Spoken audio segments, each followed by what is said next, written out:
Hello everyone, welcome to the study plus classes. चलिए आज हम आपके साथ चर्चा करते हैं समता का अधिकार जो भाग 3 में दिया गया है उसके संदर्भ में, और विशेष उल्लेख रहेगा 103वां संविधान संशोधन 2019 जो लागू हुआ है 14 जनवरी 2019 से, उस पर, क्योंकि यह हर दृष्टि से महत्वपूर्ण है। 103 अमेंडमेंट एक्ट जो है 103, यह सामान्य वर्ग के इकोनॉमिकली वीकर सेक्शंस के लिए, वहाँ तो शब्द सीधे से इकोनॉमिकली वीकर सेक्शन का प्रयोग किया गया है।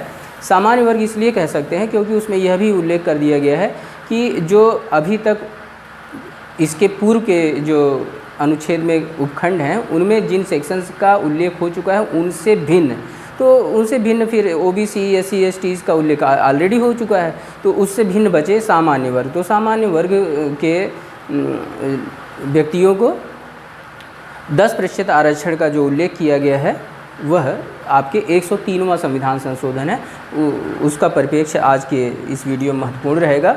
और बाकी समता का जो सामान्य प्रकरण है उस पर हम चर्चा करेंगे। देखें क्या क्या बातें हैं। देखिए अनुच्छेद 14 जो है वह जो है कि बातें कहता है कि राज्य किसी भी व्यक्ति को विधि के समक्ष समता तथा विधियों के समान संरक्षण से वंचित नहीं करेगा। विधियों के समान संरक्षण से वंचित नहीं करेगा, यह जो है कि कहा जाता है। यहाँ पर ये आर्टिकल बहुत महत्वपूर्ण इसलिए है क्योंकि इससे दो प्रश्न बनते हैं। एक प्रश्न यह बनता है कि विधि के समक्ष समता जो ये टर्म है यह कहाँ से लिया गया है, तो यह ब्रिटेन का जो संविधान है वहाँ से लिया गया कहें या ब्रिटेन के संविधान से प्रेरित है। ठीक है, मैं प्रेरित शब्द को कहना ज़्यादा उपयुक्त मानता हूँ। और यह अमेरिका के संविधान से प्रेरित है या अमेरिका के संविधान से लिया गया है, अमेरिका का संविधान।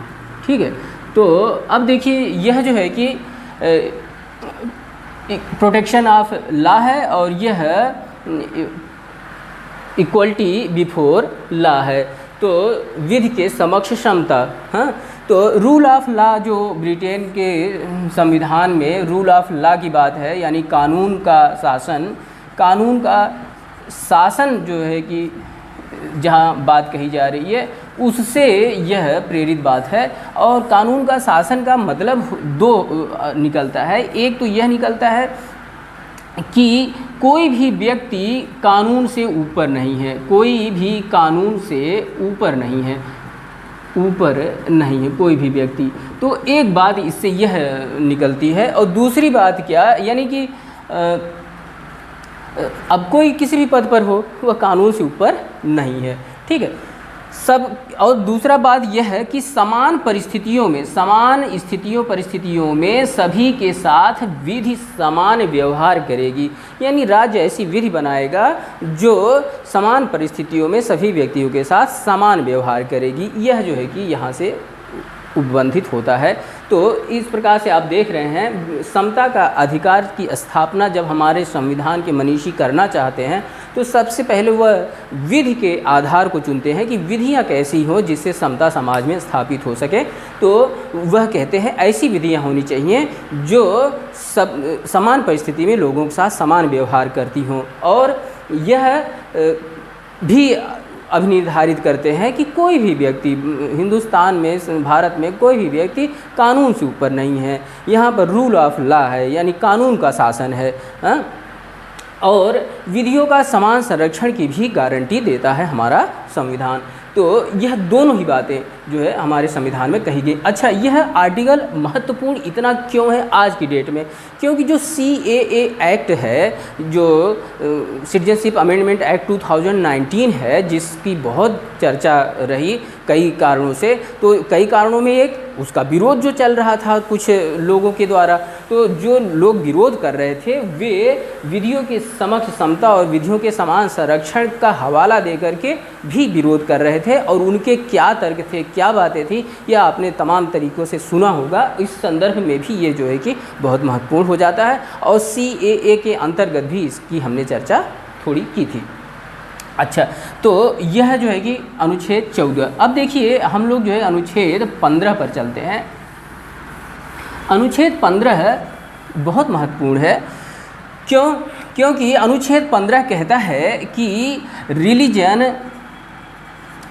रेस, कास्ट, सेक्स और प्लेस ऑफ बर्थ के आधार पर राज्य किसी भी व्यक्ति से या किसी भी नागरिक के साथ कोई विभेद नहीं करेगा। यानी religion, race, caste, sex and place of birth के आधार पर विभेद का प्रतिषेध करता है अनुच्छेद 15।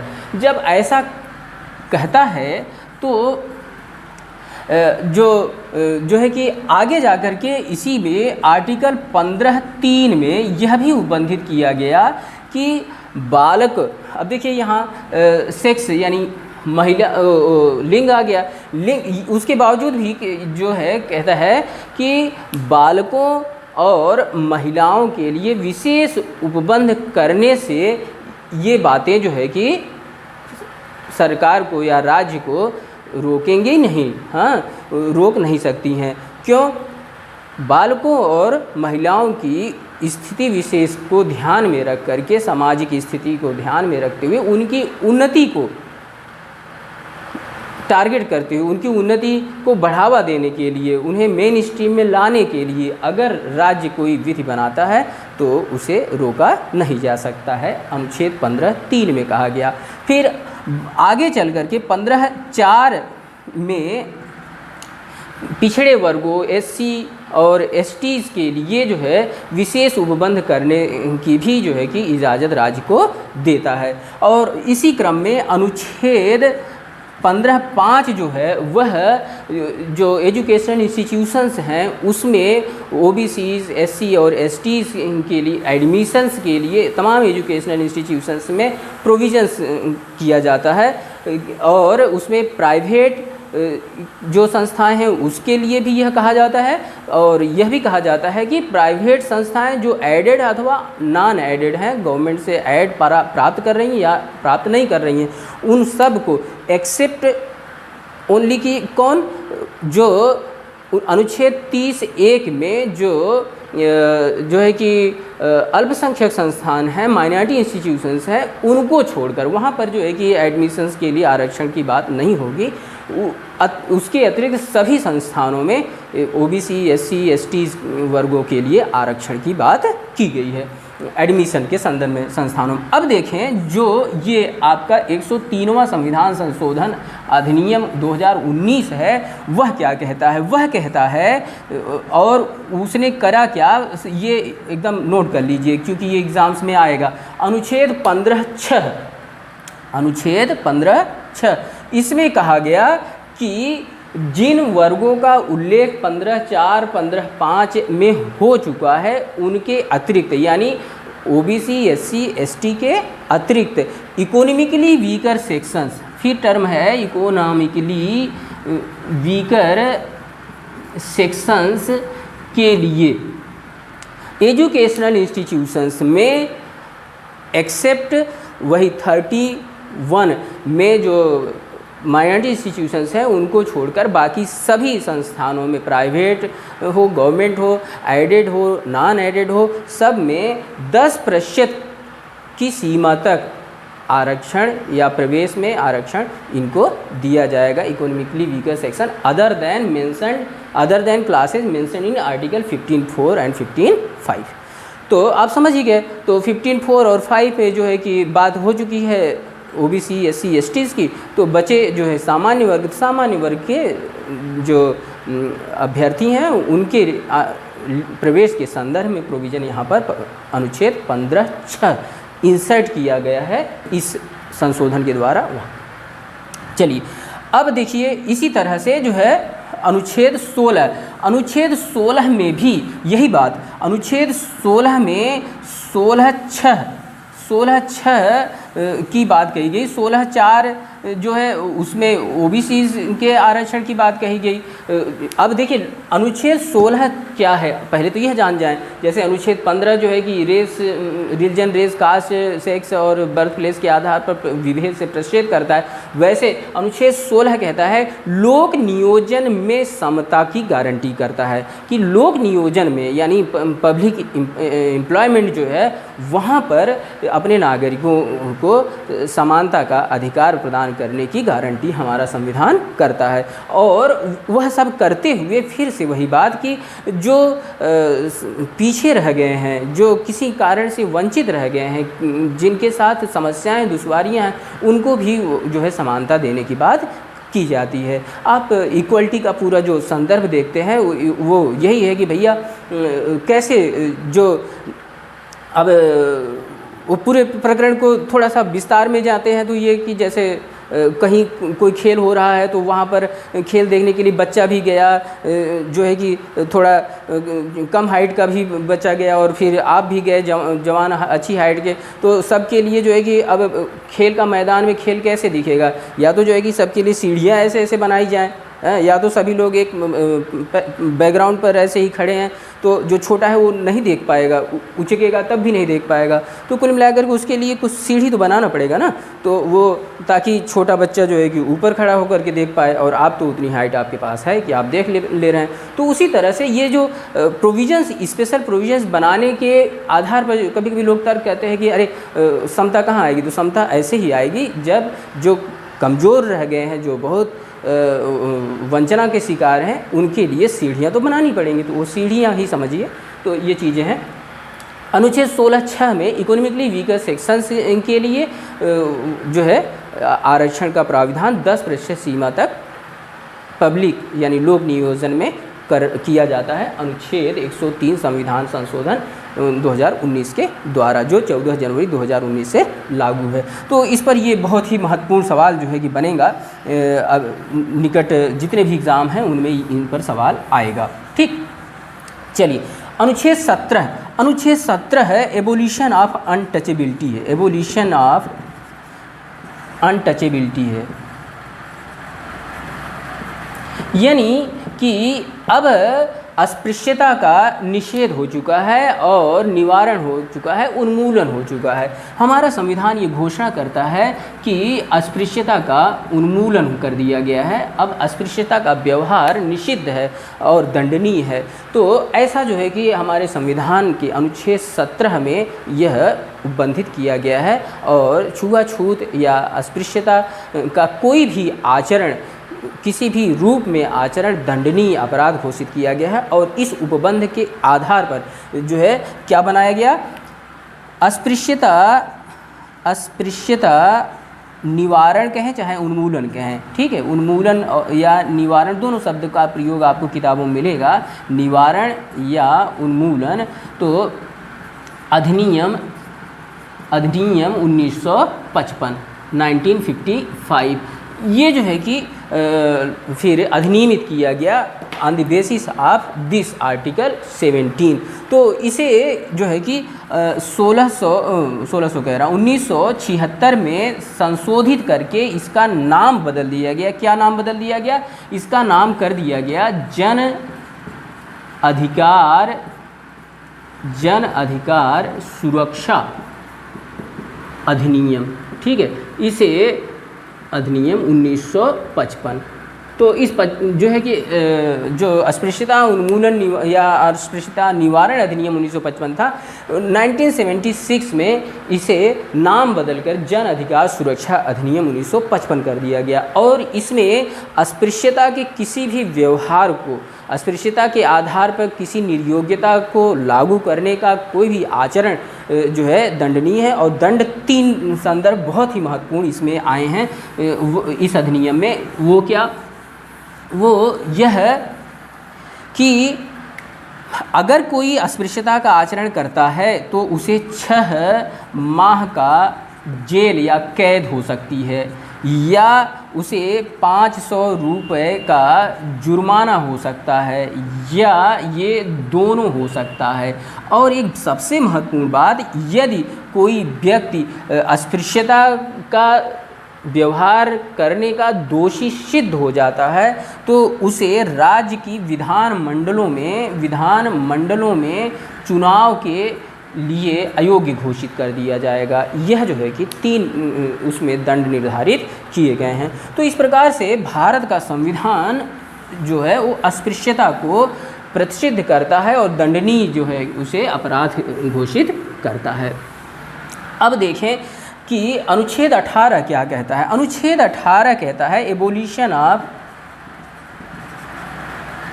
टाइटल्स, यानी अब कोई टाइटल्स हैं, अब कोई उपाधियां जो है कि सरकार नहीं देगी। ठीक है, जैसे आप मध्यकाल में पढ़ते हैं बहुत सारी उपाधियां राज्य अपने विविध तरह के नागरिकों को देता था, किसी को कुछ उपाधियां विभूषित कर देता था, उपाधियों से लोग गौरवान्वित हो जाते थे और इठला के चलते थे।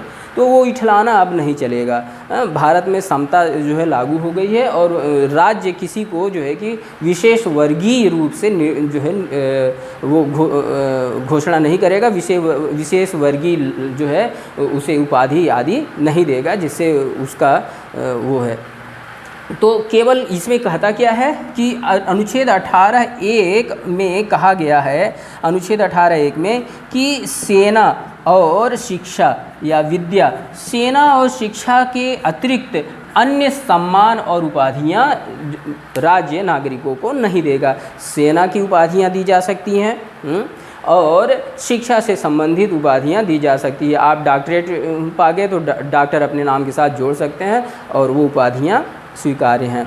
ठीक है, इसके अतिरिक्त आप कोई भी उपाधि, कोई भी सम्मान आप पाएंगे उसे अपने नाम के साथ व्यवहार में प्रयोग नहीं कर। भारत रत्न आप पा गए तो आप भारत रत्न अपने को घोषित करते हुए नहीं चलेंगे। आप भारत रत्न पा गए, ठीक है, आपको दुनिया जानेगी। हाँ, तो कुल मिला के कहने का तात्पर्य, राज्य ने जो उपाधियां दी हैं उस उपाधि को आप दिखावे के रूप में प्रयोग नहीं करेंगे, यहाँ कहने का तात्पर्य ये है। अच्छा, दूसरा बात क्या कि जो 18(2) है, 18(2) है, वह कहता है कि कोई भी भारतीय नागरिक वह विदेशी राज्य के द्वारा भी कोई उपाधि और सम्मान ग्रहण नहीं करेगा, है ना। तो ये इस प्रकार से जो है कि अनुच्छेद 14 से 18 तक की बातें हैं। अब यहाँ पर केवल एक बात कहने की बनती है कि देखें हमारे मनीषियों का जो है चिंतन देखें कि कैसे उन्होंने जब समता का अधिकार भारत में जनता को देने की गारंटी की है तो वह किस प्रकार से की। पहला काम करते हैं विधि बनाने का, कि विधियाँ ऐसी बनेंगी जो समान परिस्थितियों में समान व्यवहार जनता के साथ करेंगी और वह विभेदकारी नहीं होंगी। पहले तो विधि के ही आधार पर समता स्थापना करने की बात करते हैं। फिर दूसरी बात करते हैं अनुच्छेद 15 में कहते हैं कि अब जाति, वर्ग, लिंग, ये जन्म स्थान यानी क्षेत्रवाद, जातिवाद, संप्रदायवाद, इस तरह की जो वंचनाएं हैं, सामाजिक वंचनाएं, उनका निषेध करती है। फिर उसके बाद अब जो 15(3) से अब 15(1) तक, हाँ 15(1) तक, 14 और 15(1) तक तो थ्योरी मान लें समता का। उसके बाद जो है कि प्रैक्टिकल एस्पेक्ट पूरा आता है कि 15(2) में वो जो सार्वजनिक तालाब इत्यादि हैं उनके उपयोग आदि के संदर्भ में भी वहाँ पर कहता है कि सबको पूरी समता होगी।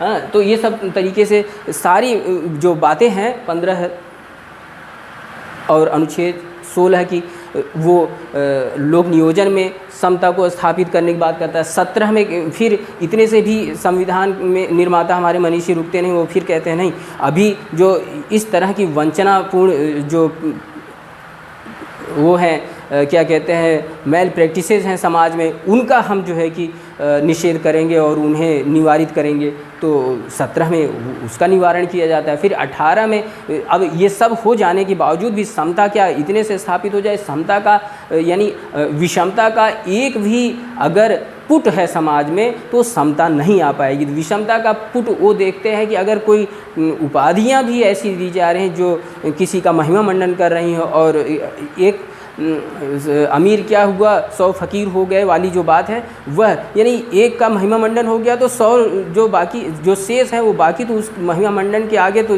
छिप गए ना।